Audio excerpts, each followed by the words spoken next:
নির্বাচনের ট্রেন যাত্রা শুরু করেছে, এটা আর থামবে না। কিন্তু যেতে যেতে আমাদের অনেকগুলো কাজ সেরে ফেলতে হবে। আগামী জানুয়ারির 29 তারিখের মধ্যে জাতীয় নির্বাচন হবে বলে জানিয়েছেন নির্বাচন কমিশনার। একটা বিষয়ে সবাই জানতে আগ্রহী, কখন আমাদের সরকার বিদায় নেবে। এটার জবাব আপনাদের হাতে। কখন আপনারা আমাদেরকে বিদায় দেবেন? অন্তর্বর্তীকালীন সরকারের দায়িত্ব নেওয়ার পর একদিকে নতুন স্বাধীনতার অনুভূতিতে জেগেছে মানুষ, অন্যদিকে বেড়ে গেছে বৈষম্যহীন দেশ গঠনে তাদের আশা আকাঙ্ক্ষা। পাশাপাশি বিভিন্ন কর্মসূচির মাধ্যমে চাঙা হতে শুরু করেছে রাজনৈতিক দলগুলো। এ অবস্থায় দ্রুততম সময়ের মধ্যে নির্বাচন দেওয়া হবে বলে আশা করছে বিএনপি সহ বিভিন্ন রাজনৈতিক দল। সম্মানিত দর্শক, আসসালামু আলাইকুম। অবশেষে ডক্টর ইউনূস নির্বাচনের ঘোষণা দিলেন। খুব শীঘ্রই নির্বাচন হবে বলে তিনি জানিয়েছেন। খুব গুরুত্বপূর্ণ একটি ভিডিও নিয়ে এসেছি। দর্শক, পুরো ভিডিওটি না টেনে দেখার অনুরোধ জানাচ্ছি। ভিডিওটি দেখলে রীতিমতো অবাক হবেন। নির্বাচনের ট্রেন যাত্রা শুরু করেছে, এটা আর থামবে না। কিন্তু যেতে যেতে আমাদের অনেকগুলো কাজ সেরে ফেলতে হবে। এই ট্রেন শেষ স্টেশনে কখন পৌঁছবে সেটা নির্ভর করবে কত তাড়াতাড়ি আমরা তার জন্য রেল লাইনগুলো বসিয়ে দিতে পারি। আর তা হবে রাজনৈতিক দলসমূহের ঐক্যমত্যের মাধ্যমে। নির্বাচন কবে হবে এই প্রশ্ন আপনাদের সবার মনেই আছে, আমাদের মনেও সারাক্ষণ আছে।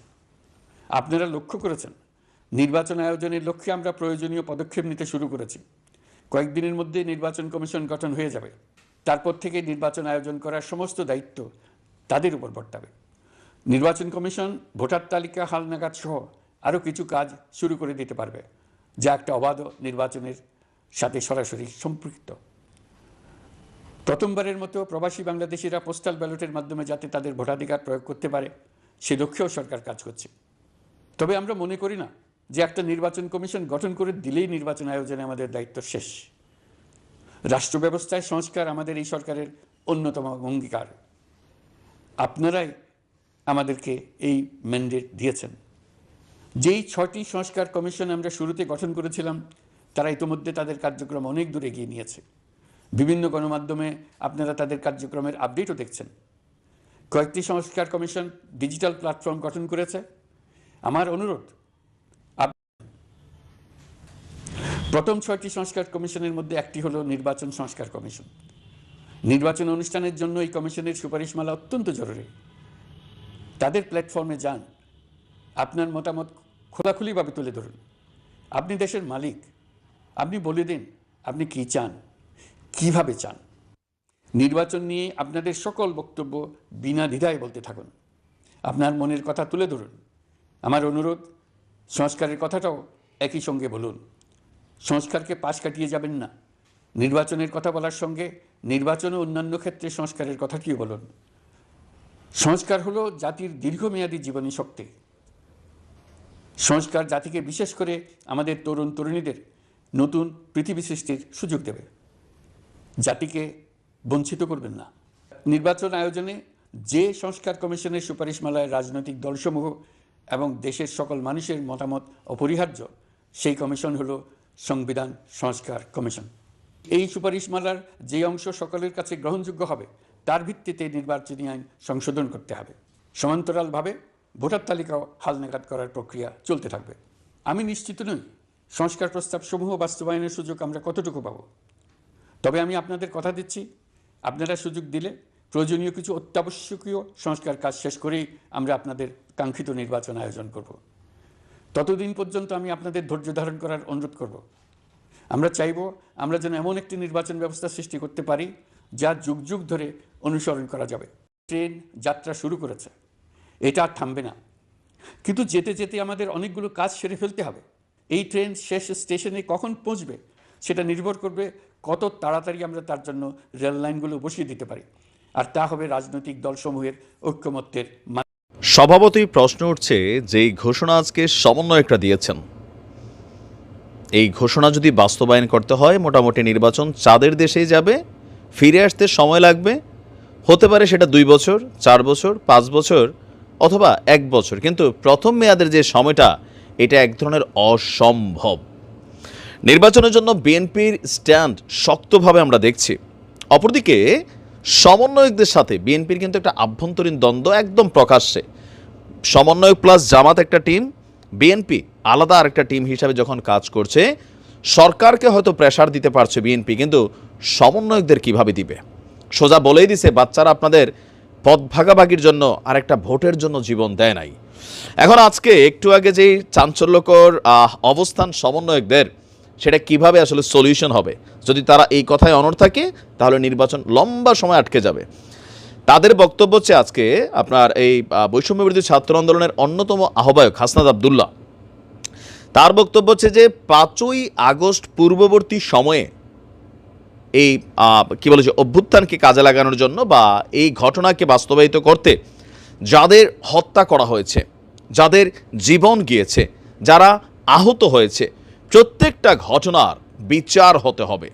আর কোনো ঘটনার বিচার হওয়ার আগ পর্যন্ত একটা ঘটনারও নির্বাচন হতে পারে না। কি পরিমাণ ক্ল্যাশ ওয়ার্ড এখানে চলে আসছে।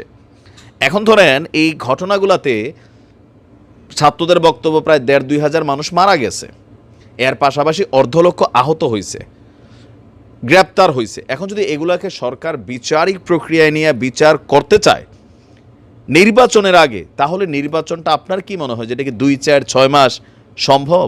অর্ধেক আসামি তো দেশের বাইরে, যারা বড় বড় হুকুমদাতা। আবার যারা ধরেন কিলিং মিশনে নামছিল অথবা আহতর মিশনে নামছিল, এরা হচ্ছে গা ঢাকা দেওয়া আছে, পলাতক। আবার যে মামলাগুলো হয়েছে সেই মামলাগুলো নিয়ে সরকারের খোদ আইন উপদেষ্টা আসিফ নজরুল তিনিও বলছেন, সার্জিস্টও বলছেন যে আহত বা নিহতদের ঘটনায় মামলা বাণিজ্য চলছে। তাহলে একটা মামলার মধ্যে প্রকৃত আসামি কারা, এইটারে নিয়ে তো আরও একটু সময় বর্ধিত হয়ে গেল। একটা না, হাজার হাজার ঘটনায় ভুয়া মামলা তৈরি হয়ে গেছে। এখন এই ভুয়া মামলার মধ্যে 98% আওয়ামী লীগের নেতাকর্মীর নাম পড়ছে, আর এগুলোর পিছনে গুটি লাগছে বিএনপি, বেশিরভাগ জায়গায়, কিছু জায়গায় জামাতও লাগছে। তো এখান থেকে আপনি কাদের বিচার করবেন? কিভাবে বিচারটাকে এত অল্প সময়ের মধ্যে করবেন? বা 6 মাস, 1 বছর, 2 বছরে এগুলো সম্ভব হবে?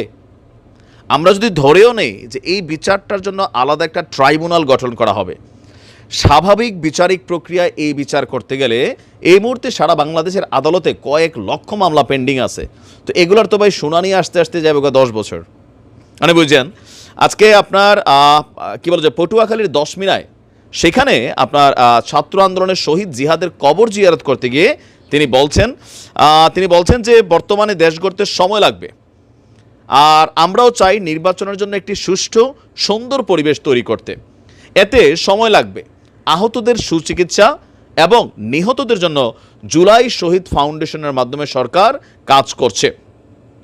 এই অভ্যুত্থানের যেসব স্টেক হোল্ডাররা 24-এর স্পিরিটকে ভুইলা যেতে নেন, এটা বিএনপিকে মেনশন করা হচ্ছে, আওয়ামী নৃশংসতাকে হালকা করতে চান, তাদের উচিত প্রতি মাসে রুটিন করে শহীদদের কবর জিয়ারত করতে যাওয়া। যারা হত্যাকারীদের সাথে সমঝোতা করতে চান, স্বার্থান্ধ এবং দলান্ধ হয়ে এই অভ্যুত্থানের জন্য আকাঙ্ক্ষাকে ইনকার করতে চান, প্রতিটি শহীদ পরিবারের ত্যাগের কথা এবং শহীদদের বীরত্ব গাথা আমরা বারবার তাদের স্মরণ করিয়ে দেব। সোজা বক্তব্য, প্রত্যেকটা হত্যা, আহত যতগুলো ঘটনা হয়েছে, এই ঘটনাগুলোর বিচার ছাড়া নির্বাচন হতে পারবে না। এখন সমন্বয়করা যেহেতু ডক্টর ইউনূসের নিয়োগকর্তা, তিনি বলছেন ছাত্ররা মানে নিয়োগ দিছে, তো নিয়োগকর্তাদের কথা শুনবেন নাকি রাজনৈতিক দলগুলোর কথা শুনবেন? এখন হাসনাত আব্দুল্লাহ যখন কোনো কথা বলে, সার্জিস যখন কোনো কথা বলে, পেছনে মাঠে বড় একটা শক্তি জামাত সহ অনেকগুলো দল কিন্তু কানেক্টেড হয়ে যাবে।